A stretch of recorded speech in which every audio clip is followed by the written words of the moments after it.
Pitcrew.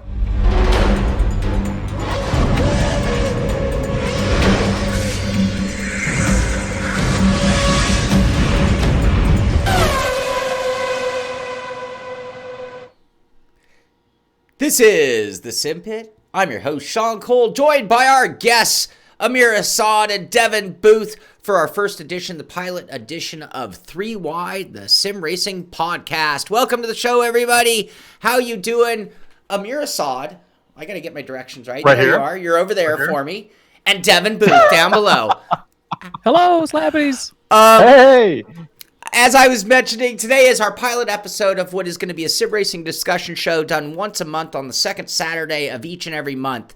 And I think on a monthly basis, we'll have topics worthy of discussion. But I do want to give a little bit more official introduction or a warm welcome to, let's start with Amir Assad over there. Amir has been behind the scenes helping out on the show in a million different ways. He's been an on-site reporter for us at times. He's been the race director and administrator. He's been the endurance team organizer and team leader. And he's been a huge help to me and the Simpit in general. And it's a pleasure to have you actually on the show with us. Amir, thank you for everything you've done for us all behind the scenes, and welcome to the show. Thanks, man. Appreciate it. And Love being part of the group, man. Oh, and you are the exact type of person we need in our group. That's the thing. Yep, see Steam came. Amir on a face cam. Anyway, What? And then below us is Devin Booth. Devin Booth is officially part of the Simpit, and he's been helping me out. I wouldn't even be streaming to an extent at the level I am if it weren't for the help of Devin Booth and all that he does for the sim racing community. Another perfect addition to the sim racing Simpit team. Devin Booth, welcome to the show. I think this is the first time. It's not really the first time that we've been together on air, but it's the first time we've been together like this. This is a Simpit production. These are the cast members, and we are here to talk about sim racing. So, in the spirit of Beyond the Sim, we always started things off just a little bit before we got to the topics, and just briefly, a little bit of what's been going on for you in sim racing this week. So, Amir Assad, what have you been up to? Hey, man. A lot. I mean, so I was helping you prep for the show, trying to get pretty much getting the next phase of the Simpit endurance team going. Lately, we've for the past couple of years, what we've done it as more of a community-based team where everybody can join in, and we just all race together. So I think now we've been talking about it for a while now. So we decided, hey, we're going to take it to the next level. Have a dedicated team where we have a good set of guys that are quick, fast, and that we can start challenging the higher level guys, and then also still have our community car and help grow those people, get them more into endurance racing, and still keep everybody going together. So we're going to start doing the Le Mans series. We're going to start doing the 12-hour events, the 24-hour events, pretty much anything iRacing can throw at us. So working hard at that, and then pretty much been goofing off playing Doom when I haven't been sim racing. One of our topics today is, of course, I call it the shut-ins. Are you finding yourself playing more games outside of sim racing right now, where I'm assuming you're spending a little more time at home than normal? No, actually just doing a lot more of behind-the-scenes stuff, trying to prep for all the stuff that I've been doing now since you kind of made me an official member of the Simpit. Getting the GT1 League set up, getting the NASCAR Oval Series set up, doing the Friday races. So that's been taking, all the free time that I have with that, more with now pretty much staying at home, being a shut-in, doing that stuff, but still maintaining my sim racing time, man, too. And have you been hit by the golf bug? No, I'm trying to avoid it. Oh my gosh. Watching Jesse, David, Clymer, Phil, all them just day in and day out playing this golf game. It's funny, like seeing our guys, like, because we go through, I guess, like, we were hard sim racing all the time, and now just doing this kind of thing just to chill and relax. It's fun seeing those guys do it, but I can't see myself doing that. I got the bug. They infected me yesterday. Devin Booth, what have you been up to this week? Well, my man, I was actually having a rough one this week, which segues into our topics for the day. I was sick and down, and we know everybody else is sick and down. Everybody's been having issues, but we got some good racing in. We're doing good. Everything's moving on. That's it? That's it. I was so sick. I was so down. I feel for everybody with this COVID nonsense. But you did not have the COVID. That's true. Yeah, as a special announcement, this is actually first day I think live with the main channels. I get to confirm no COVID here. We're doing good. We're healthy. We're moving forward. Thank God, because this is not enough distance.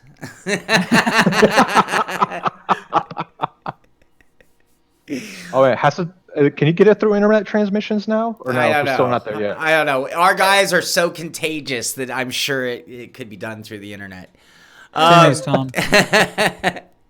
All right, so again, this show, I mean, it's in the spirit of, it's in that mentality of Beyond the Sim, and I think with the guys, I didn't explain it to the world, but, you know, Beyond the Sim was always, with Billy Strange, obviously, who I missed doing that with dearly, it was also always too closely tied in with the pit stop, so we were trying to cover too much, cover the news and other things, and this is just about hanging out. Oh, yeah, he's, Subnautica. Devin, so have you, with time at home, found yourself playing more non-sim related titles than in the past? Subnautica? Yeah, I tell you, man, if you guys are looking for something to do while you're down and you need to get a little break from sim racing, Subnautica is a hell of a game. It's a heck of a fun time. It's super scary, super fun, and it's kept me busy for 22 of the last 30 or so hours. Scary. Have you played Half-Life Alyx? No, I don't have VR, but I was watching you, and that's you guys, if you haven't seen that, definitely need to go check out Sean's videos. They're recorded and worth it. That game is so scary. Wait, so is this so realistic that you broke your foot, Sean? Yes, it is. I was trying to simultaneously kill things and invent foot controls that don't exist. But I tell you what, that's the next thing they need for VR, because if you're playing a game like that, I need to be able to stomp and kick, for sure. I just need more space. TFR is debating mowing the lawn or watching these goobers. You know what you need to do, Jay. Right? We're here for you, brother. My answer to that is, well, if I'm married, I probably mow the lawn. If I'm not married, I watch these goobers. That's a good point, man. All right. So with motorsport being on hiatus, and at this point, I can't think of a single motorsport that's existing right now, period. I mean, everything is shut down. There's no even little series that are trying to run behind the scenes. Motor racing is done, over. And to the rescue, and the big topic that has really been, I mean, talked about a lot, but I think it's time that we talk about it. The effects. We've seen this huge rise in sim racing, and I'm going to open the topic, and then I want you guys to jump all over this, and I'm just going to step away and shut up. But I think people have heard a lot of my opinions on this, actually. But we've seen a huge rise in sim racing. We've seen it on the esport level, and not to get too ahead of myself on the topics, you have what I now call the pro esports level, which means guys that you would know by name because you watch NASCAR, IndyCar, Formula One. And then you have the real pro series of the real-life sim racers who are the best of the best, which you could say maybe are swept under the rug. Anyway, but nonetheless, we've seen a huge rise. I mean, I wish I had the meme. I saw a meme on Facebook of a guy hiding behind the tree saying, just waiting for this to be over so I can get a good deal on a bunch of unneeded sim rigs, implying that there are thousands of people buying sim rigs right now who in 3 months will not want them in their house anymore. What do you guys, I mean, what are your guys' thoughts, good, bad, the ugly, on what's going on and the impact it's having on us right now? Amir? I mean, I think it's a good alternative. I mean, for me, I'm a huge motorsport fan, so pretty much not being able to see Indy, IMSA, or F1 going right now is like pretty hard. Like that's one of the things I always got ready for on the Sundays. Like, all right, so this Sunday I know I'm going to watch the F1 race. But now you can't really do that. So I'm enjoying seeing these pro drivers making the jump to sim racing. But I want to say I'm kind of cautiously optimistic about it.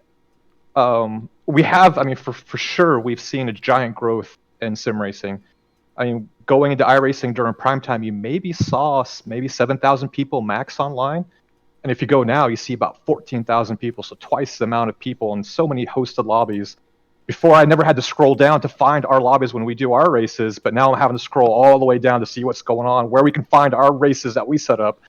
So I think it's good. But is it going to last? That's my question. So when the world goes back to normal, what's going to happen? Like you said, are people going to sell their sim rigs and go back to their everyday normal life? I don't know. 14,688 people right now.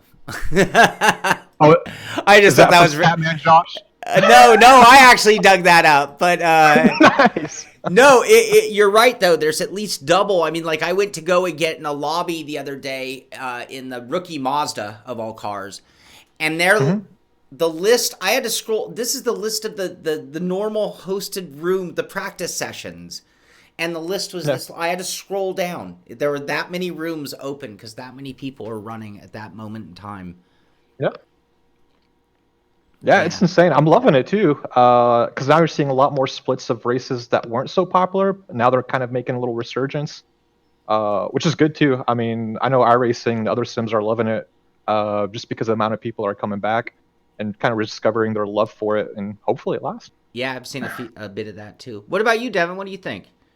Well, yeah, I mean, actually tying into what Amir says, and I mean, I kind of have like the gamers, perspective or whatever, but like looking at it for us, like it's wonderful for the community. You see, like Amir's saying, with all the pro drivers coming in, you've got all of this extra coverage, you've got all the extra numbers, and then on top of that, like I see the sustainability of it, right? We bring in all of these new people, and yeah, we're not going to keep, let's say I think we're at like 30,000 or something new iRacers. We're not going to keep all 30,000 of them, right? We're going to probably keep 10 or 15.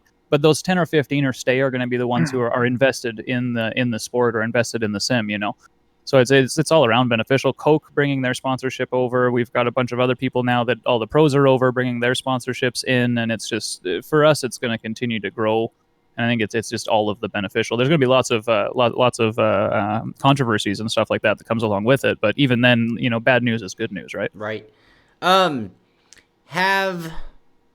you watched the pros run in any of the races? I've seen clips and bits and pieces. I haven't actually sat down and watched a full race with my schedule. But I mean, with the stuff that's been going on, watching them drive, you're seeing everything from very reminiscent of real races where they're fairly respectful, but people are sending it and they're bumping tires, to like Forza or typical more entry level game lobby style play. So it's a hell of a broad range going around with them. Right. What about you, Amir? Have you watched any of the pro races? Yeah, I've watched quite a few. I mean, I'll start off with the bad, I guess, and I'll go to the good. So for me, like, I watched the first F1 race, and to me, I'll just be flat honest, that thing was just hot garbage. Yeah.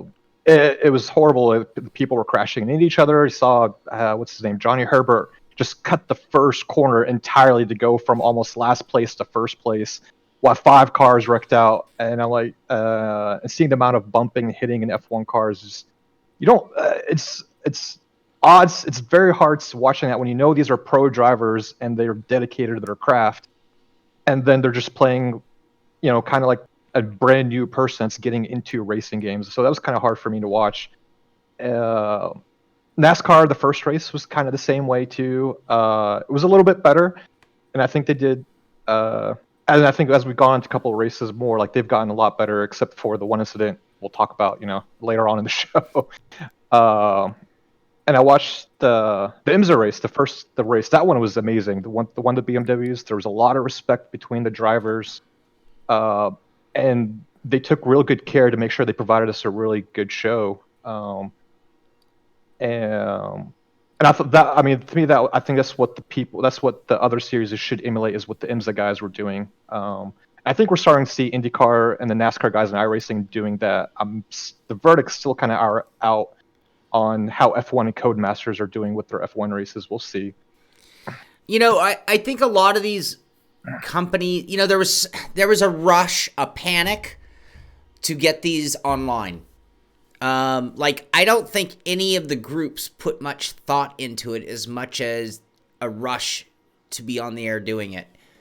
Because and I think we're seeing the downside of that rush. Like, take one more week and plan it out. But like, and I think this gets back to the quality of racing we've seen.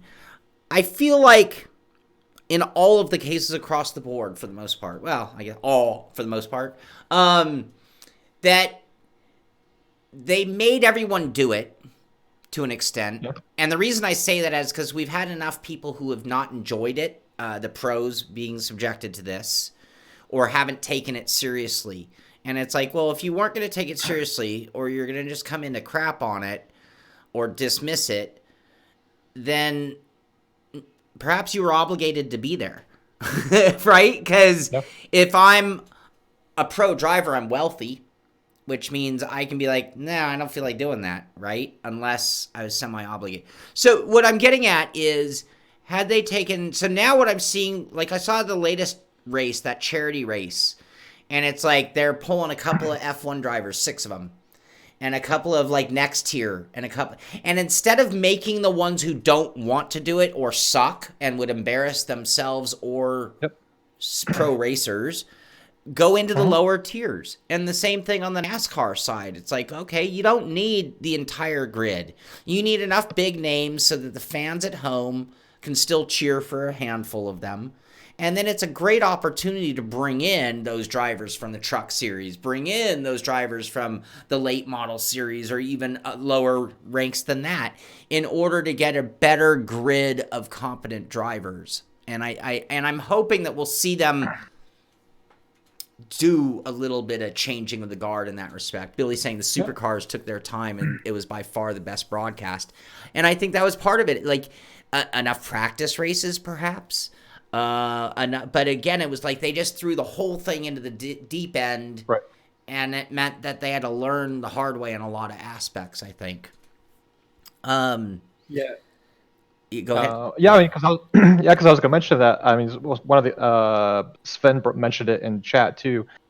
The best one I've seen so far was the race, like the races that they've been holding in R Factor. And I think it's kind of probably one of the things we'll kind of lead into later on too, is what they did, and I think that was the most thought out one race. Was they did heat races. So they had, in one heat they had the real drivers. Then the second heat was the sim drivers, and the last heat was pretty much anybody that could qualify to be part of that race. And then they took the top 8 of who finished, and then they combined them all in one race. And that to me was, I think, was very, very well done. I kind of commend them on that one, because I mean, there are racers out there, like you mentioned, that love sim racing too. I mean, you got Lando Norris, Max Verstappen, and others that when they're not racing the real cars, they're sim racing. Racing is just their life total. So seeing them able to race with the likes of Yerny Simonich, Nicky Team, Mitchie Hoyer, and seeing other guys, normal people that are quick racers, just probably not well known out there, able to qualify, getting these races, and all of them just all race together. I thought that was amazingly done and beautiful, and I hope we can see more of that format going forward as we continue on doing these esport competitions. Right. Devin, any thoughts on that? Well, I just kind of in closing on this topic, and to kind of segue into the next one, right? We're talking about the pros and how they're adjusting to the sims in terms of going from their car to the sim, and how they're performing. But also at the same time, like, that segues into how they're thinking about the sims and what they're thinking about it. And I mean, you raise a good point bringing up R Factor.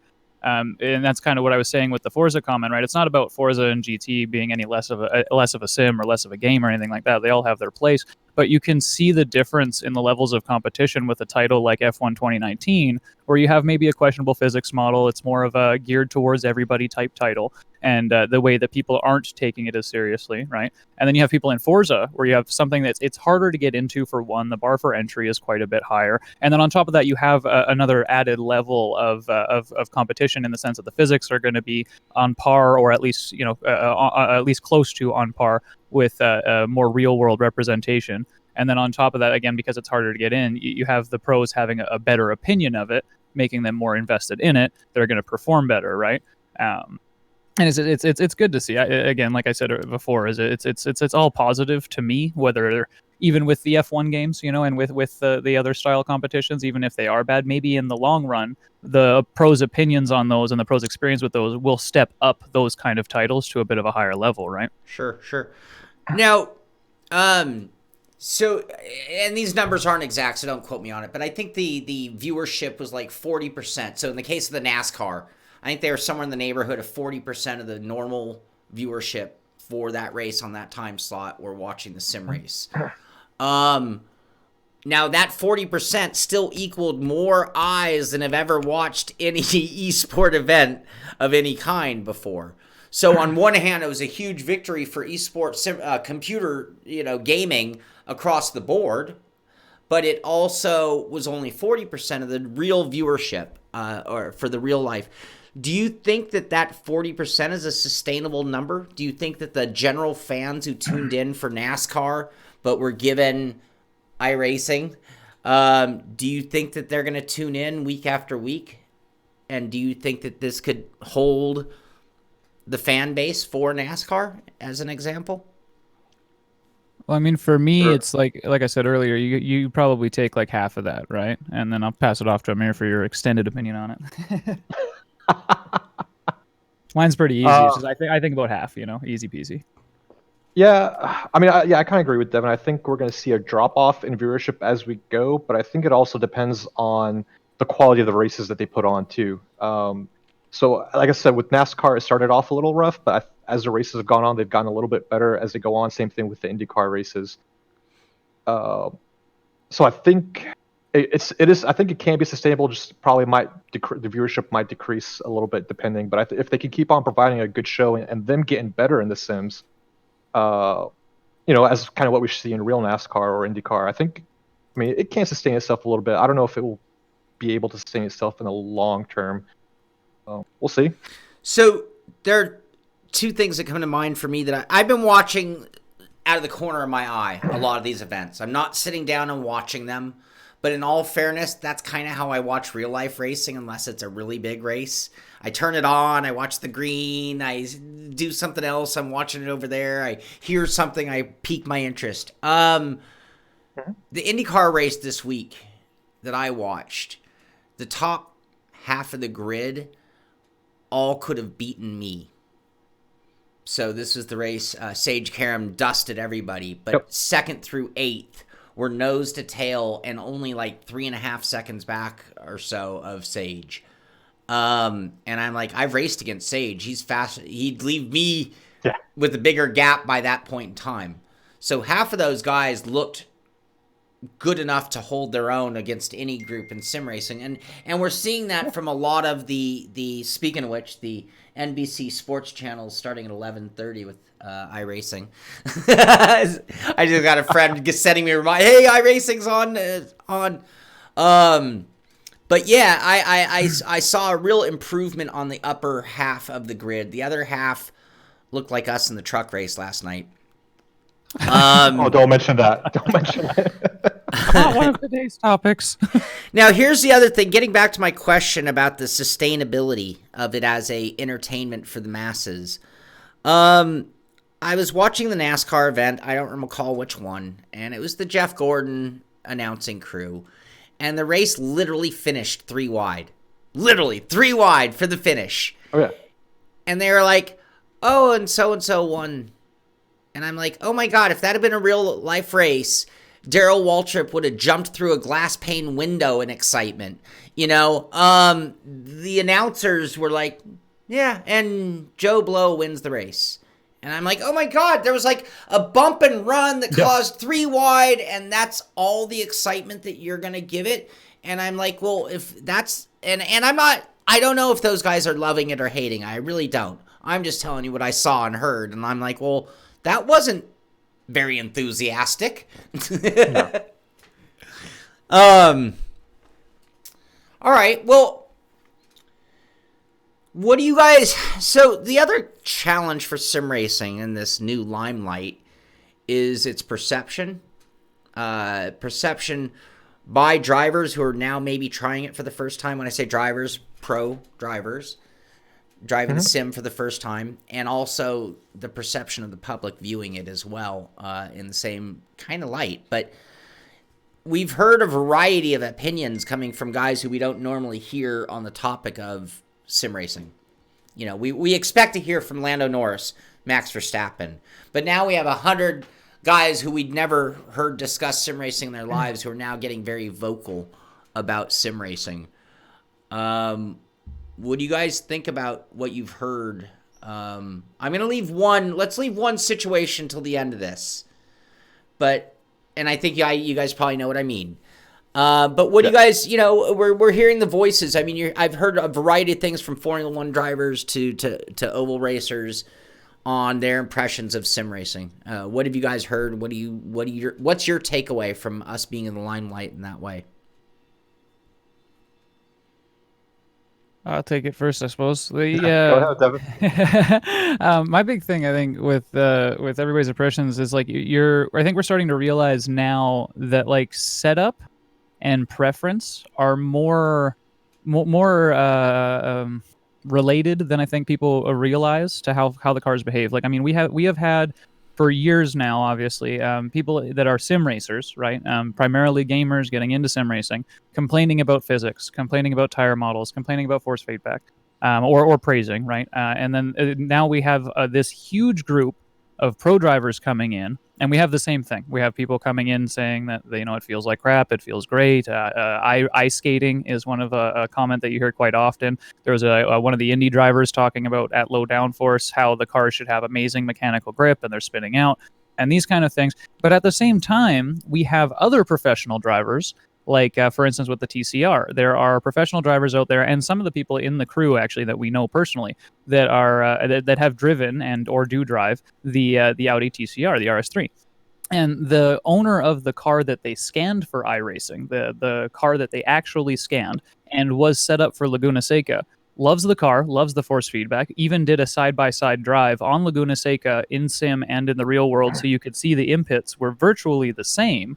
And now you've got on the other side of the thing a bunch of other guys, like we say, people from the crew and other professional drivers stating that they hate the car, that it drives nothing like the real world. And I think that is really starting to show that there's much more of a balance than I think a lot of people realized to how the sims actually transfer to the real world, and how the opinions, they're going to be different either way.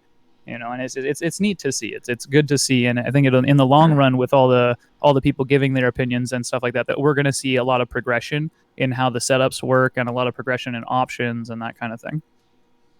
Yeah, what do you think, Amir?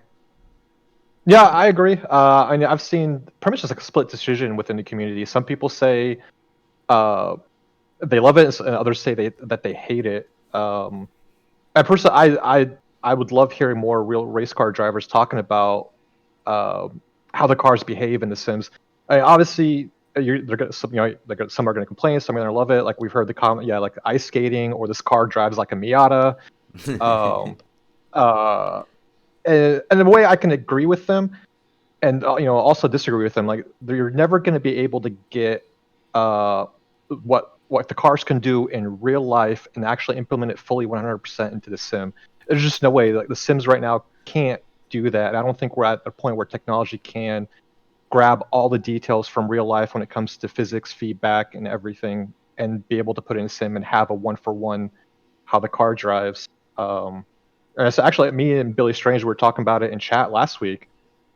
Just based off that comment, what's his name, Connor Daly made about how the cars drive like Miatas. Right. And like I said, like no sim's going to get it perfect, but it'd be a tire model, how the car behaves, how it slides, anything like that. Just there's the technologies I don't think is really up there with it, and drivers deal with a lot more input and feedback when you're actually in the car. Like you feel the car shake, you hear noises, and all that stuff is what the driver absorbs it, so he knows what the car is actually doing, and he can't really get that in a sim.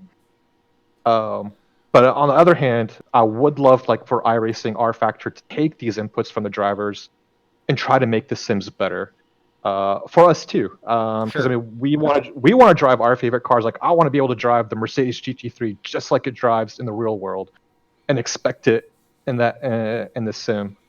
So I hope these guys are listening from inputs from the real drivers to make the product better. Right. I often wonder on the ones who are really upset, and I'm the last person who's going to say that sim racing is this one-to-one perfect simulation of real life racing. It's not. But I often, and I saw somebody mention it as well, but it's like there are a few things that come to mind for me. Is that number one, did they take the time to work on their settings? And there is no golden rule of settings. So I don't care what god of sim racing you think you got your settings for. That is not the settings. There's no such thing as the settings. Did they get the settings to where they are as comfortable as they can get with the sim? One of the things that I find for sim racing when you're new, whether you're a pro racer or anybody, is that you get into this hobby. There's limited information, limited help. I'm assuming a lot of these guys had somebody like, I was supposed to go, I'm not going to name names, but I've done a few installs for some pro drivers recently. And I was supposed to be doing another one because of what's going on. And I was like, I'm not going anywhere. Nope, sorry, can't help you. But, what's the quality of the person doing the install for them? Or are they building it themselves? We've seen that scenario as well. The other thing that I've found with sim racing is, I call it the acclimation process. Like, there's no such thing as just getting in and being automatically perfectly awesome one-to-one. There's this learning curve. There's this time it takes to get your brain in sync with the wheel, in sync with the video, in sync with the pedals. And let's face it, we all know this. There is a lag between all of these components. It's not like it's real life. It's not one instantaneous, seamless event. Your input lag, your video lag, all these things add up to it not being perfect. But part of the acclimation is getting your brain around all of those things so that you can relax and start to drive it like normal. And I just wonder how many guys have the wrong settings or didn't take the time to get comfortable, and now they're giving an opinion on it based on that. I like I see in the chat, you got to listen to the real life drivers. You have to. And that's one of the great benefits is that right now we're seeing this on iRacing, because every time I turn on iRacing right now, there's an update. And those updates are not because of us. Those updates are not because of sim racing, because we've been on every 3 months you get an update. That's the rule. Other than a little quick fix to an update within 5 or 7 days of its release, that's it. And right now, I don't know, the last 10 times I've logged into iRacing, I had an update. And it's that they are listening. They are making changes based on real world drivers, real world environment. So that's a huge benefit to us in this. Yeah, and you brought up the good point on that one. So, and that's the other thing too, is are the real drivers taking the time to get used to these sims too? I mean, whether they're building the sims themselves or having somebody build it for them, I think. Because I'm trying to look at it from both the perspective of real drivers and also the gamers. So, like a lot of these real race car drivers, to include us that drive cars, we drive our cars in one way, and then we come into the sim and we have to switch and drive it in a way that the sim respond. The best way we can respond to how the car drives in the sim. And I don't know if a lot of the drivers can do that switch because we're so used to driving a real car in the real world. It's like we know, hey, this car behaves in this way.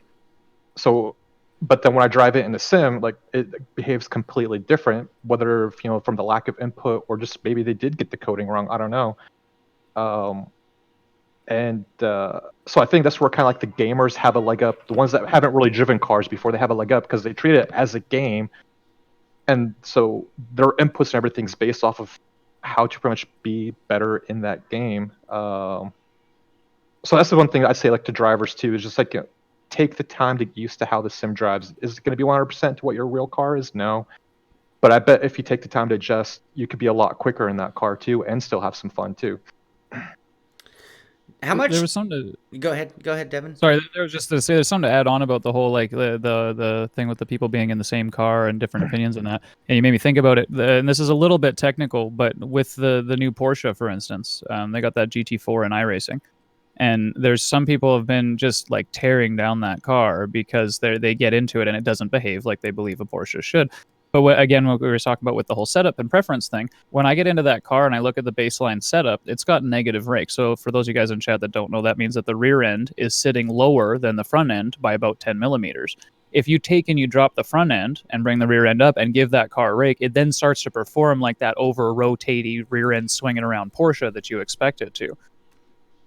It's just something to keep in mind that there are, like we were saying with the preferences and the different opinions and stuff like that. There is some of that that's going to be in personal setup as to how you drive the car. I know people refer to iRacing, they say ice racing. That's the joke. Is that across the board in sim, or is that in I think iRacing leads the way, but I for a while have kind of thought that sim racing in general. Or it's hard to sense the tires. I'm not sure exactly where it misses for me. But I would say across the board, honestly. Yeah. But the force feedback makes a big difference. Mm-hmm. I'd say the same thing. I mean, I would think one of the reasons why I bought a set of courses is because it has a car in there that I used to drive. Like, hey, this is going to be awesome. There's my real life car in the sim, so I want to buy it so I can drive my car. And when I first drove it in ACC, I'm like, I hate this. There's no way how my car should behave at all whatsoever. But then, getting used to the settings, readjusting things. Like, I learned how to drive it and enjoy it in the sim. So I think that this is where people just need to learn how to adapt in those type of situations. And all the sims, I don't think any sim can get everything right. And that's why we talk about like R Factor. They have the best tire model. iRacing has the best competition. ACC has a good heat up system in their tires. So, and I think that's where the point contention is, where people pick and choose what they prefer and they stick with what sim they like to drive. Right. Well, it's worth mentioning too what Sean was saying about the feeling with the tires and stuff, like with the different sims and how it transfers to one sim or another, or if it's all just iRacing you. One thing to mention is like it does transfer to all the sims. But the feeling, like you mentioned, it has a lot to do with it. So with like R Factor, for instance, having the best tire model, right? The force feedback in R Factor is unmatched. When you hop into a car in that, you can instantly feel like if we were to say transfer that Porsche GT4 into R Factor, do 1-to-1, keep all the stats the same, and just use R Factor systems, you would feel that lack of oversteer a lot quicker in something like R Factor, where the force feedback is really, you got a 360 hertz pulling rate. It's a really great system, and it's just, you feel the tires very well. Whereas iRacing seems to almost take more information from like the steering rack or something like that. I think it doesn't seem to take it from the tires the same way, and we know that it has a lower pulling rate. So for stuff like that, with again a newer driver coming in, not acclimated, right, not used to racing on monitors, so he doesn't see the pitch and roll of the vehicle, the body's not feeling it, and then on top of that, the information seemingly coming more from the rack as opposed to the tires. Yeah, well, and I wonder why it is that sim companies feel compelled to make them more difficult. And even the ones that are easy are more difficult. Now, so here's the other thing that I think, and I've always wondered, and I want your... When people think sims are icy, how much of that comes back to the driver not respecting real-life speeds? Like I think speed sensation is really hard to get your brain around. The difference between 30 miles an hour and 50 miles an hour in sim racing is almost hard to detect. But the difference between 30 and even 50 in a real life car, you'd instantly know. How much of that plays a role? Is how much of the ice racing accusation is just based on being 10 miles an hour faster than the car can go, and in real life your brain would have prevented that from happening long before that moment? Well, it's like when you said that, I grabbed my wheel and turned it, right? You're exactly right, especially with monitors, right? In VR, it's one thing you do is seem to have a better sense of motion and speed because you have the peripherals. But on something like a monitor, and any of you that switch from VR to monitors often, or any of you that race on a regular basis in the real world, you'll know what I'm talking about. With the way the monitors are, and especially on single screen, you do not have that sense of motion. And then on top of that, what we were talking with the feeling and the acclimatization into the way that things feel. If you're running in something like R Factor and you may not have the sense of speed, but you go to turn the wheel, and because you feel it, you know you're understeering right away, and you feel that right away, and you start to slow down and compensate or compromise rather. So that might lead you to believe that maybe R Factor is a better sim, right? That's neither here nor there whether one is better. I think they all have their issues and they all have their pros. But that might lead to believe that one is better than the other just based on that feeling. Whereas with iRacing, maybe if you turned the wheel the same amount as you did in R Factor, even though you can't feel it through the FFB, you might actually still turn instead of understeering straight off the track, right? Because you have too much speed with your sense of perspective with the monitors. Amir, do you VR? No, I've tried it a couple times. It just wasn't for me. So yeah, I'm a triples guy until I can see what the next what the next gen of VR is. Yeah. Devin, do you VR? Yep. Yeah, I switched to and from. I'm out now, but I mean, I've been in, I've been out, I've had it single screens. Like I've done all of the different widgets other than ultra wide so far, and there's definitely a difference in sense of speed depending on what you're on, vastly. So I can go back and forth on VR, and whether I love it or hate it, to be honest with you.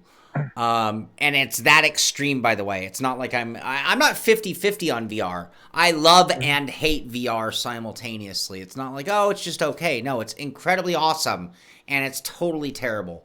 But when I switched to VR, and this gets back we're really talking about COVID and the impact of on sim racing. Now we turn it into a physics discussion. But I do find that in VR, I underdrive. And the reason I underdrive is because my brain is having a much better job at judging speed and closing distances. And because of it, my brain starts to get more protective of me as a driver and the car itself. And so I give it more than enough brake, and I find, hey, early apex, hitting the curb every time I'm it. Versus even on triples, I tend to drive off corners more than underdrive them, if that makes sense. Yeah. All right. No, it makes perfect sense, man. Yeah. So I underdrive like mad in VR. How much of this comes back to what we were talking about and the perceptions and the love or hate from the pro drivers as they come into sim racing? So, and again, that's where I kind of think what are the drivers doing with their settings? Like, are they setting up their field of view properly? Are they setting up their cockpit camera properly? Field of view is one of the most important things in sim racing. It can make or break how you feel you're driving in the car. And that's why I'd question them on. So if they're getting rigs that are built by the professionals that set it up for them, I mean, they're probably well off to it. But if you get somebody that has never done it before, like, here's the parts, build it yourself and figure it out, I think those guys are going to have a little bit harder time trying to figure out how to get their settings properly to get that experience that they're probably complaining about that they're not getting. Billy had mentioned that he's always advocated learning on low force feedback so you can work on visual cues and things like that and then bring force feedback in later.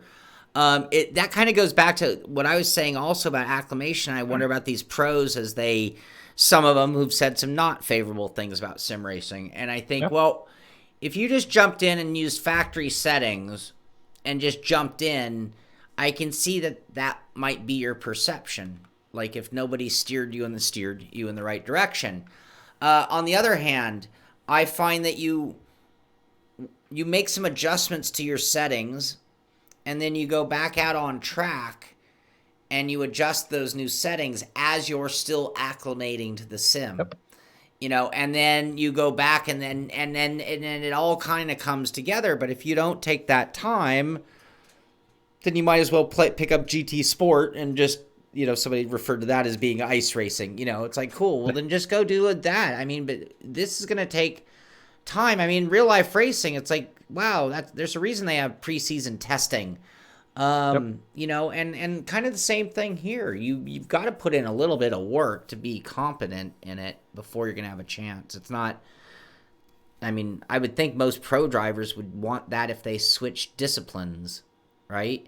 Like you're not going to, I'm assuming that Alonso went and drove some dirt trucks before he just entered the car, I would think. I'm thinking that wasn't his first time in the car. Yeah. Awesome. Any more thoughts on this topic, you guys? Not really. I think No. kind of close it up is like, I think it'll be good for it. Like you asked, kind of in closing there was how does this relate to the COVID thing, right? We have all these people at home. They're now getting forced to acclimate. They're now getting forced to see what the difference is in monitors, and some of those people are going to drop off, like you say. We're going to be moving into the topic about Bubba soon, so we'll bring up his name since we can slowly transfer over to it. But some people like him are gonna back out. They're not gonna take it seriously, and they're gonna be done. And the others are gonna be forced to get into it. And I think they're gonna start to realize, okay, there's a difference in my sense of speed with monitors. There's a difference in the way that the force feedback comes through this wheel as opposed to my real wheel. But at the same time, here's the similarities, and they're gonna be forced to see those. They're gonna be presented with them in a way that they can't get away from it. I think that's good in the long run. Yeah, definitely. Okay, so one of the things that's going on, and I'm going to I've said this on the show, and that's why I've kind of been turning a lot of this to questions to you guys, because I feel like a handful of what we've been talking about, I've been talking about for the last couple of weeks. I look at and I don't mean, sometimes I use names as a placeholder for a thought or a concept more than, so I'm not trying to point a finger at Lewis Hamilton. So don't misunderstand me. I don't want hate mail about Lewis Hamilton. I think Lewis Hamilton's awesome. But right now, Lewis Hamilton is on his yacht in Monaco or something in the equivalent. And I saw a post of him complaining about being shut in, right? Because it sucks for anybody and everybody. He's not really partaking in any of these events. He is by far one of the most popular drivers on planet Earth, and deservedly so. How many championships? 6, 7? How many? What has he got? 6. 6. So, no, I don't, Tom Jones. But right now, he's not gaining any fans. Normally we'd be in the season, he'd be selling merchandise. That's part of his income. It's part of how he maintains his power of number one choice in racing. Lando Norris is not a top F1 driver or team. But right now, Lando Norris is the biggest thing in motorsport, in my opinion. I can't think of anybody making a bigger name in motorsport than Lando Norris. His streams are consistently larger than anybody. His streams are large enough to compete with the series putting on the esport. That's how big he is. And I'm assuming he is selling merchandise. I'm assuming his clout in the Formula One world is going up as he does this. So right now we are seeing people using this as an opportunity and maybe missing the opportunity or even losing because they're not being involved in this. Do you think that is... Yeah, that's a good point, Billy. Don't read Billy's. I want your guys' answer. Don't read Billy's comment. Billy will pull up a seat anytime you want. What do you guys think on that? Is it, and then I think that really leads into the impact this can have, positive and negative. So before we get to that, what do you guys think about what's going on with that and drivers making names and taking advantage of this opportunity? For me, like, because you're mentioning Lewis Hamilton. I think one of it is part of like the generational gap between the drivers. So you have drivers like Lewis Hamilton, Sebastian Vettel. They didn't grow up in this sim racing type of age. They're your old school driver where they work with their mechanics. They get the car and then they go off and do their own thing to their families or whatever endeavors they got. Versus where you got Lando Norris, Max Verstappen. These are the kids that I don't know if I can call them kids anymore. Well, kids compared to us. They grew up in this type of stuff. So they want to grow to it. I mean, if Lewis Hamilton or Sebastian Vettel or any of these top drivers, like, are they going to lose any money or fans over this? Yeah, but I don't think it's going to hurt their stock. I mean, they're multi-world champions. People are always going to love them or hate them. Their opinions are rarely ever going to change.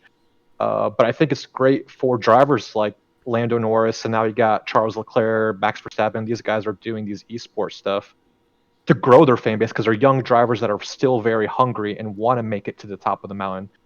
So that's how I kind of look at it, is they're trying to increase their fan base to stay in the world that they're in.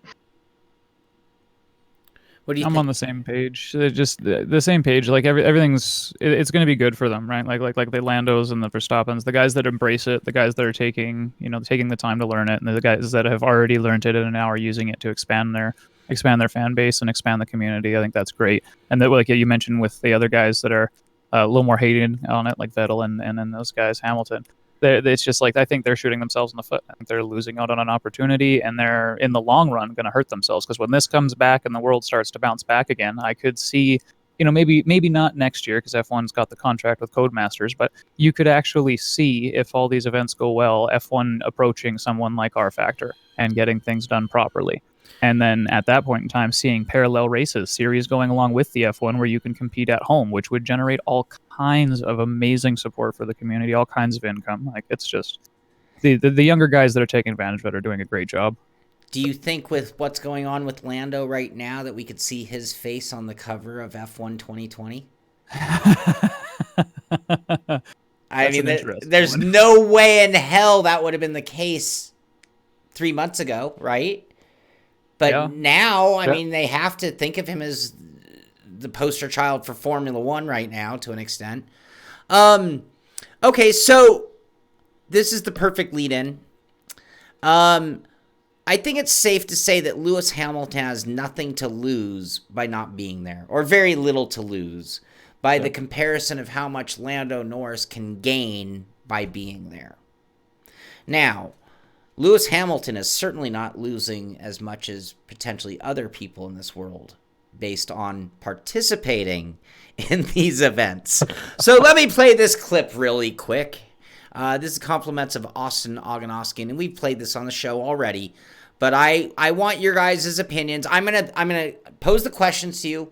I'm gonna play the clip, and then I'm not saying another word. It's the Bubba Wallace moment. So my question to you is a couple of things. Number one, what do you think of it? Number two, what kind of accountability or consequences should be at stake at these moments where these guys are trying to help or save their series by participating, and at the same time maybe not representing things the best? So here's the clip. Come on, Clint! Oh. God! He's still down there. I can't hear it. Still there. Yep, he just came up and wrecked the hell out of you on purpose. Y'all have it going. This is the clip in question. Just stop on a track. That's it. That's why I don't take this shit serious. Sorry, Tyler. I'm trying to talk to you there. Peace out! All right, there we go. So that was the Bubba Wallace moment. I know you guys know the story behind it and everything that went on. So Bubba Wallace did what he did on national television. I'm not sure if he realized, I know he knows, but at that moment, was he thinking, wow, I'm on national television? I don't know. But anyway, he literally lost his sponsor. Joa, I know. I was going on about that before the show. So what do you guys think? First of all, what do you guys think of that clip? I mean, it's pretty funny. Good. Yeah, good. And if I did any of that kind of crap with my sponsors watching, I'd lose them too. And how far were you from doing that last night? No, I'm kidding. I joke. So close. That video's not going up on YouTube. It's okay.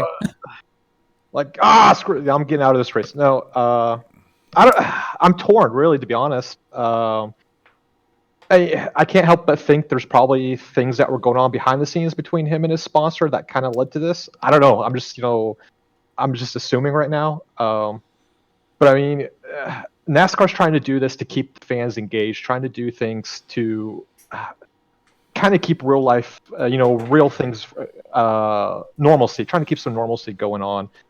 And I get it. Like we said, some racers take this as a good thing, some as bad. And obviously, of course, Bubba is like probably never liked sim racing, just judging by his actions. But I mean, just like with any other type of athlete, anything you do in the outside world is going to affect what you do. I mean, you sign a contract saying, these are all the things I've expected of you, and if you don't adhere to these standards, we're going to drop you. So I don't know if he violated his contract or anything, or they were just looking for an excuse to sack him so they can move on to somebody else. I don't know, but at least, I mean, they're there to provide us entertainment. I mean, whether it's in the real car or not, if they're doing this, if he was doing this on a stream all by himself, just having fun race, I wouldn't care about it, and I wouldn't even give two thoughts to it. But since he was doing this on an actual live stream that was being broadcasted to the world, that's where I kind of take an issue with it. Is like, guy, now you're getting see all the fans that NASCAR is trying to gain.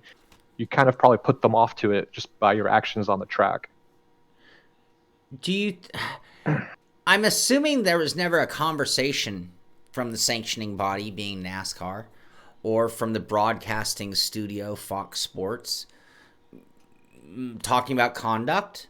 I mean, this was also thrown, do you think they even, I mean, I don't know if that was even brought up, that you would be, I don't know. Now, this is between a sponsor, too, not between him and his team, not between him and the organizing body, but it was between him and his sponsor.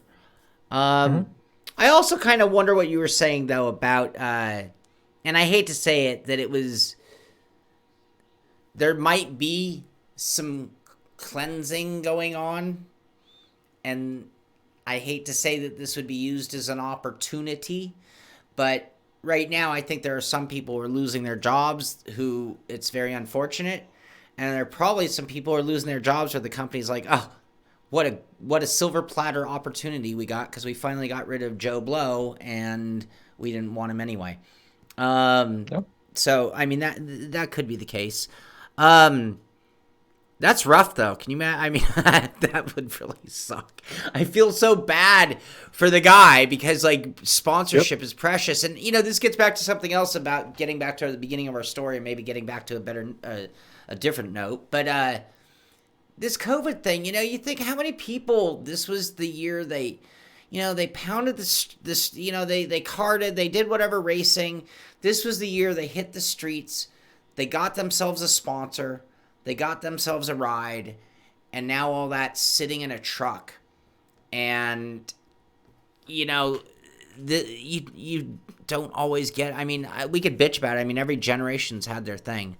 So, I mean, I'm kind of crying on behalf, but I feel really bad for people. And I have to say, as much as I'm not a fan of the way he did that, man, I feel really bad. I mean, that could go beyond just losing his sponsor in the end. Yeah. And to add to, I mean, and I think during that race, I wasn't watching that race, but going back and reading what happened, I mean, I think he got hit 3 times by the same driver. I can't remember if it was Clint Bauer, I believe. Yeah. And I kind of feel for the guy because there's been so many times where we sim race ourselves, and there's always that one guy in the race that just cannot get his stuff together and just causing havoc. And I think it's just for the moments guy, I got hit 3 times by the same guy and nothing is happening and nobody's saying anything, and his frustration boiled over, and yeah, unfortunately he lost his sponsor over his rage quit. I mean, as we say it. There's some good points there.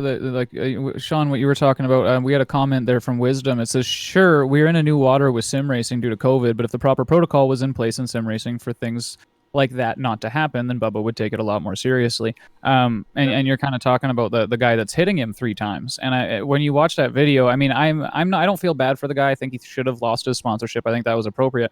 But at the same time, that bugger that was hitting him behind and then in front, right? Because he got his nose chopped off once because he barely had an inch. But you're in NASCAR, an inch is a mile, right? and he got his nose chopped off. And then the second time, he had a run on him. He had that outside. He had a quarter panel. He was up there. There was nowhere for that undercar to come up. And he's come up and he got taken out, right? I mean, there's the stewards of that race, and we know they have live stewards, right? We've got live stewards, we've got live commentators. We know they have the power. That guy should have been penalized. It shouldn't have been Bubba initially that had to take the brunt of that incident. After that first incident, there should have been a warning, hey, car, whatever, on track, watch yourself. And then that way, either the second incident doesn't happen, or when it does happen, Bubba has, somewhere to be like, okay, well, at least they're dealing with it, right? But on the other side, to finish my thought, you have Bubba, going to Twitter afterwards, making the comment vocally during the stream, right? Not just leaving. I think it would have been different if he had just left and sent his sponsors a message and just be like, "Listen, I'm sorry, I had to go. This isn't good. I can't take this seriously with people crashing out to me." And if he had kept that in private, that would have been one thing. But Sure. to make the comment on the stream, and then of course, people memed him on Twitter, right? So he continued to make more comments. He ended up digging his own grave in the long run. Sure, he could have come around the next time. He could have done 140 down pit lane. He could have slammed it into the wall and then hit escape and left the room. And they probably would have sent him a note later saying, "Hey, what's up?" And he could have expressed what you just said. And that probably would have been that. But what he did as a total, it wasn't any one part. It was the total volume of the behavior. All right, so you're in a moment like that. I'm going to give you guys your moral test of the day. You've got some guy who's causing 3-4 incidents in front of you constantly. What are you supposed to do? You supposed to rage quit? I saw Tom, and I couldn't help but acknowledge that I feel the same way. Do you accidentally knock him off the track before he knocks you off the track? Do you steer clear? What do you do? I mean, we don't have live marshals in sim racing. We have situations, whether it be public rooms or league races, where somebody's a royal pain in the ass. What do you do? Well, transfer it to real racing. What do you do in real racing? Well, if a guy's coming up on you and he's going to come up on you, you hold your line. You stop him from coming up on you. You might do a little bumping and rubbing, but as long as you're the one doing what you're supposed to do, he's the one who's going to take shit. And I mean, you're putting yourself in danger in the real world, so obviously you want to be careful about how you go about it. But in the sim world, I mean, that's what you're going to do, and hopefully that transfers into the real world. People will notice, hey, I'm holding my line, and then somebody will learn. That's where the crossover between sim and real racing is, right? One of the unstated rules of racing, in my opinion, should be the same instructions that boxers are given before a boxing match, but drivers, protect yourselves at all times. It's on you. I don't care who is doing what on the track. One of your jobs as a driver is to protect your equipment. And sometimes that means losing the race. But protecting your equipment is part of the assignment and job, because if you don't, you can't win. We joke about the things you can do to not win. Well, hurt your car, get caught up in an unnecessary wreck. And as much as it might be somebody else's fault, I'm going to guess that 70-80% of the time that it was somebody else's fault, you might have been able to do something to avoid it yourself. Getting back to drivers, protect yourselves at all times. And again, the other thing that I think is fair to say in all this, and these guys, before we point too many fingers, they're new to racing with each other in these ways. So, for example, I race with a lot of people weekly, all the time, and I know who I like being side by side in the corner with, and I know who I don't want to be side by side in a corner with. And so getting back to the driver protect yourself at all time mentality, well, when I'm, again, I'm not going to name names. I'll name names for the positive one. When I'm side by side with Grunnell on a road course, I'm like, I have every bit of confidence he's going to hold his side of the track. 100%. We can do this 3-4 corners in a row. No problem. And then there are other people where I'm like, oh, we're side by side. You know what? I either better squirt ahead if I can or drop back, because this is going to end poorly. We could take that a step further too, and just because Grunwald, I'm not throwing you under the bus. You know it, I know it, we all know it. We did it yesterday. You're not an oval driver, but you're side by side with Grunwald on a road course. You're gonna hold that all day. You know he's gonna hold that all day. You're side by side on an oval. You don't know what the hell he's gonna do. No, he almost put me in the wall last night. It's not like they say. It's not. They're not picking on Grunwald. That's the difference in experience and knowledge. And like you were saying about the rules, there's something you highlighted, and also in our chat on YouTube there as well that was highlighted by Wisdom again. So the thing about the rules, the first thing I wanted to say, Wisdom highlighted the difference. He was saying that iRacing needs to step up. One thing with that oval incident in particular that we're talking about, it wasn't iRacing that was doing the stewarding. It wasn't iRacing that was taking control of that. They were just providing the platform. So the NASCAR sanctioning body of the event needs to get used to this and needs to figure out their stuff. iRacing does have all the tools to do it. So that's something that should be noted. That's why we're talking about the driver and not the sim in this case in particular. There are going to be other cases, of course, where the sim is the issue. So that is something worth pointing out in other cases. But in this one, it was the sanctioning body, not iRacing. And then on the other side of it, with the people knowing different things, you have people that race road, and there are gentleman rules for road. Rubbing is not racing in road unless you're driving a Mazda or a TCR or something like that. Once you get up to that GT4 or GT3 level, you don't touch tires, because if you touch tires, you're going to bash a fender and knock 10K or 20K, whatever miles, off of your top speed, right? That's not what you want to do. Oval is different. Oval, you have your lanes. You learn your track, and when you learn the track, you learn your lanes. And if you're in your lane, you're in your lane. That is your place. You can also block an oval to a reasonable extent, right? You can switch lanes when you're on the straightaway. Just don't do it in a corner. These things don't apply to both disciples, and people are going to know things in different disciples, and that's going to cause some of this drama and some of this difference in opinion and yada yada, like what we have with the NASCAR incident. Right. I'm going to mention something Dave Blair brought up, because I actually feel a lot like you do, Dave. When I start a race, I'm pretty determined to take the checkered flag. I mean, now if I get crashed out and I'm going to be multiple laps down, that's a different story. But if I can stay respectable, I feel like when you take the green, you kind of agreed to everybody who also took the green that, hey, we're here for a race. Because there's nothing worse to me than a race that ends up with like only a handful of drivers. Like you start with 24 and you finish with 6. And it's like, really? Just because you weren't going to win, you're going to hit that little escape button and leave us here going around laps with only 6 cars left on the track?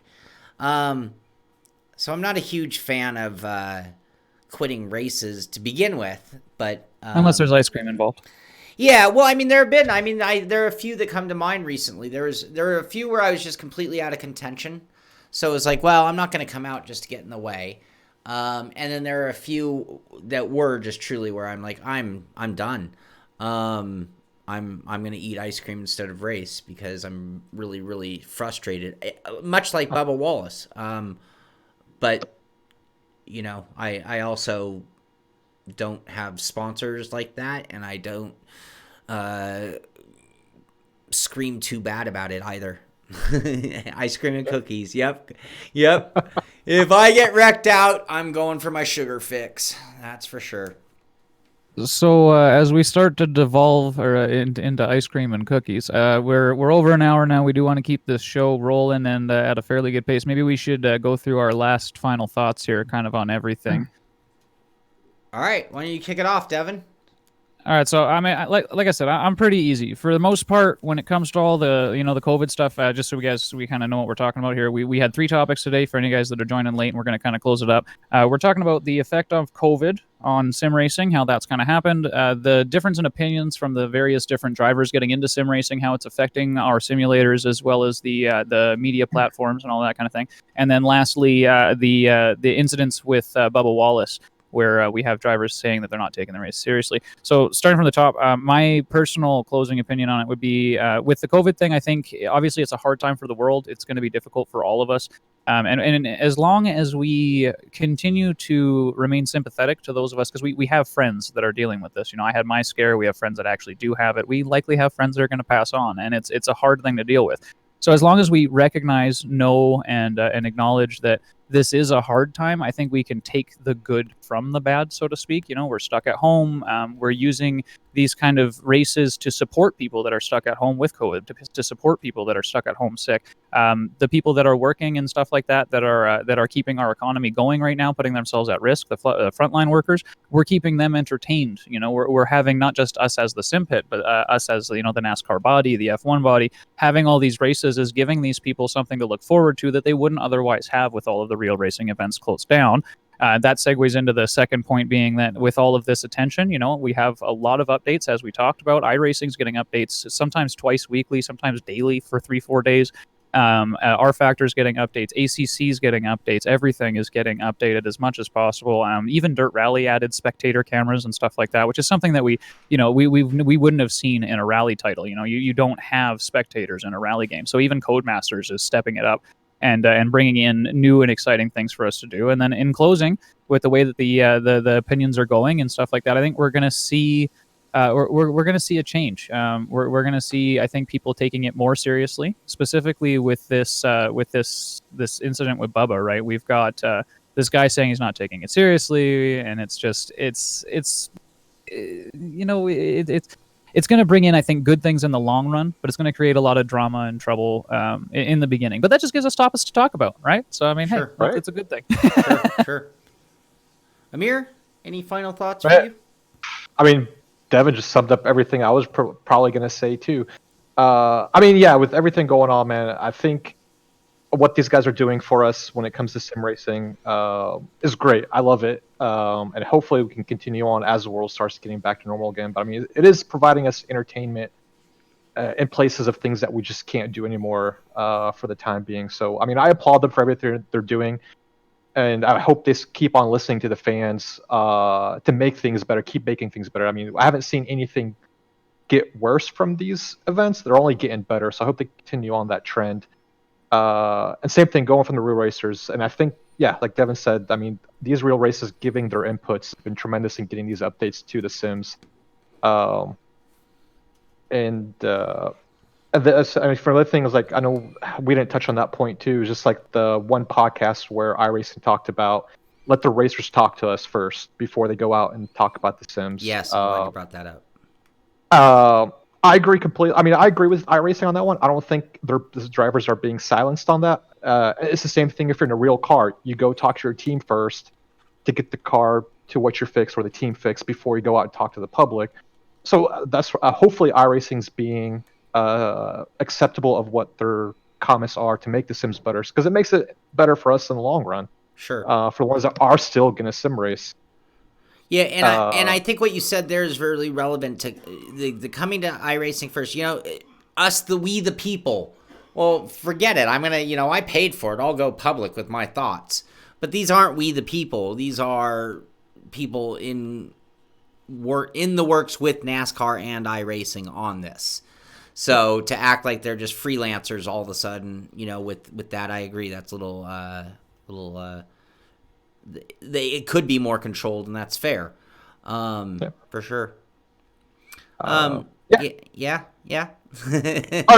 sorry. I was just gonna finish up. I mean, I'm not even gonna mention the Bubba Wallace thing too, but I mean, I just want to give a shout out to everybody that's going through all this. I mean, hopefully you guys are staying home, staying safe, and hopefully, I mean, we as sim racing community, not just Simpit, but everybody. I mean, we're hopefully providing you guys a good show and some entertainment to watch while you guys are stuck at home with family and friends. Absolutely. Well, go ahead, Devin.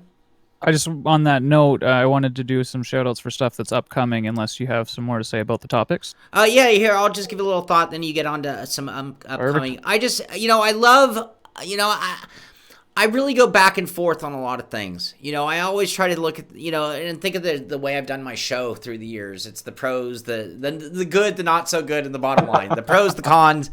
The good, the bad, the ugly was the original. And I go back and forth on where I feel it's just great and where I feel it's terrible. And none of the terrible is really that bad, by the way. But I do feel that the growth and attention is fantastic. It's something that we've needed for such a long time.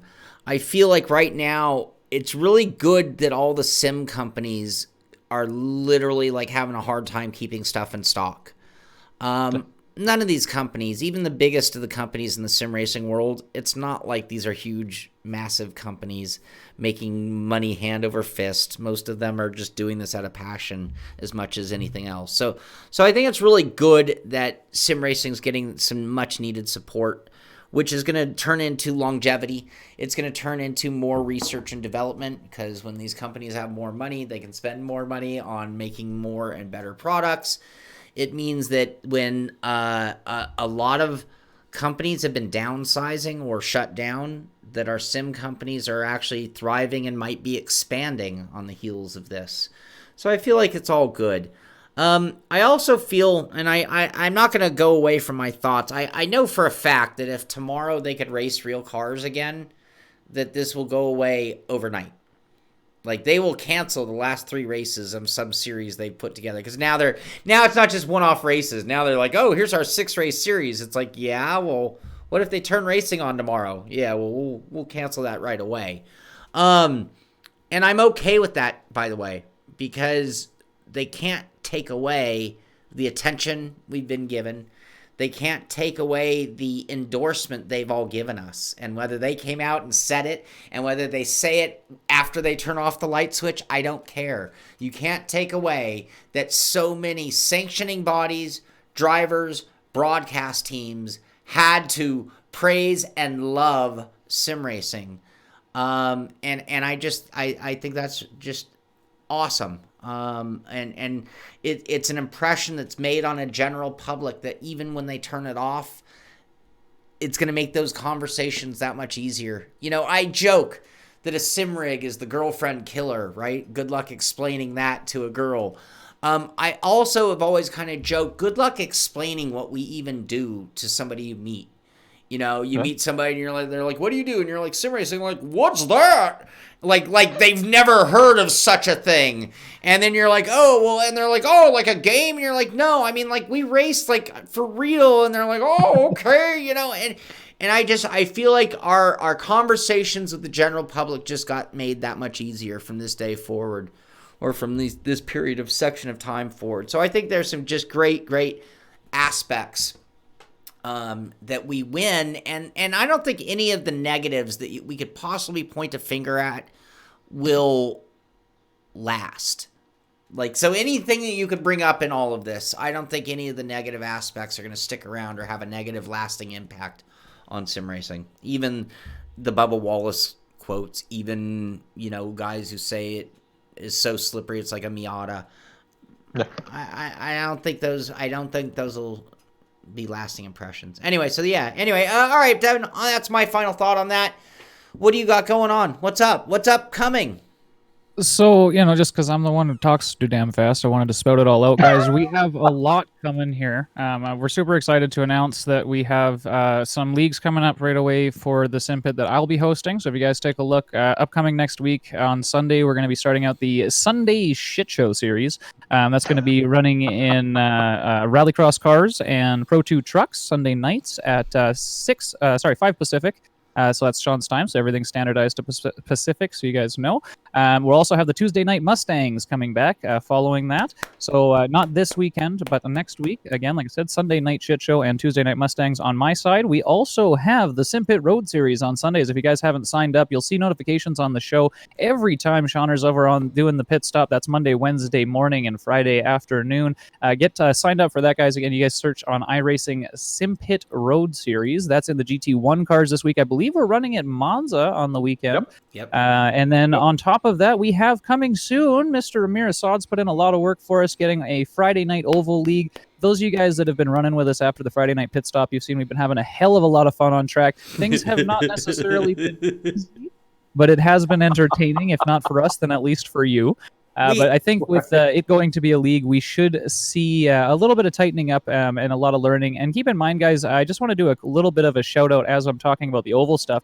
Billy in the Discord, that's Billy Strange. You guys know Billy Strange Racing, the man with the voice and the beautiful music.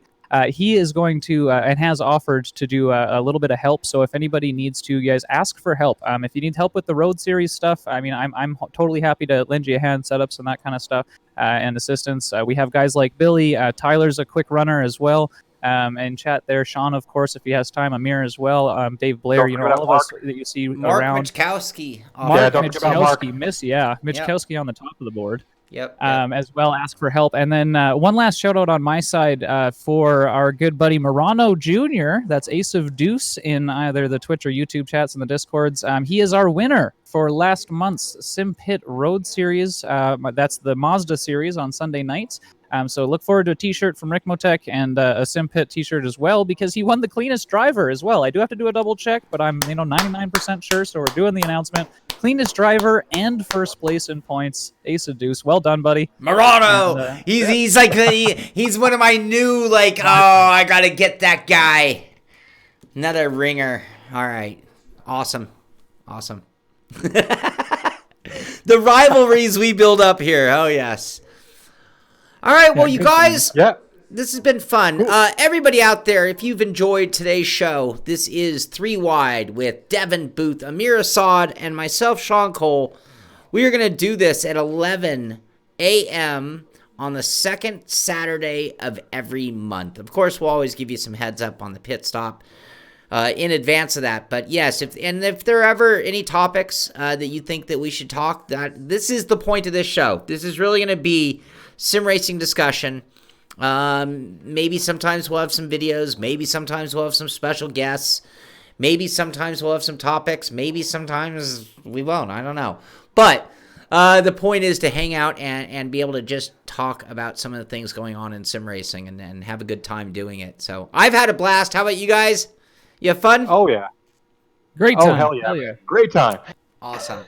Well, thank you for joining me. Thank you for, I want to thank both of you guys. We wouldn't be here if it weren't for the both of you. You guys. I don't know where you're at. You guys really pushed this project, and we're here because of your guys' hard work behind the scenes making it happen. So I really appreciate you. Use some Simpit terminology. I appreciate you. I accept you. No, but it's good. It's been good, and I think we'll just get better. If you have comments or suggestions on what we can do better with the show, audio, video, format, any of the above, we're all ears. Just trying to make it fun for everybody to hang out and talk sim racing. But that's going to do it for this one. It's been a pleasure for me. Thank you, Amir. Thank you, Devin. Celebrities. Thanks, guys. Good fun. Later, guys. I'll see you both at Monza. And that's going to do it for this one. This is 3 Wide with Amir, Devin, and Sean signing off for the day. Have a great weekend, everybody. Thanks, guys. Take care.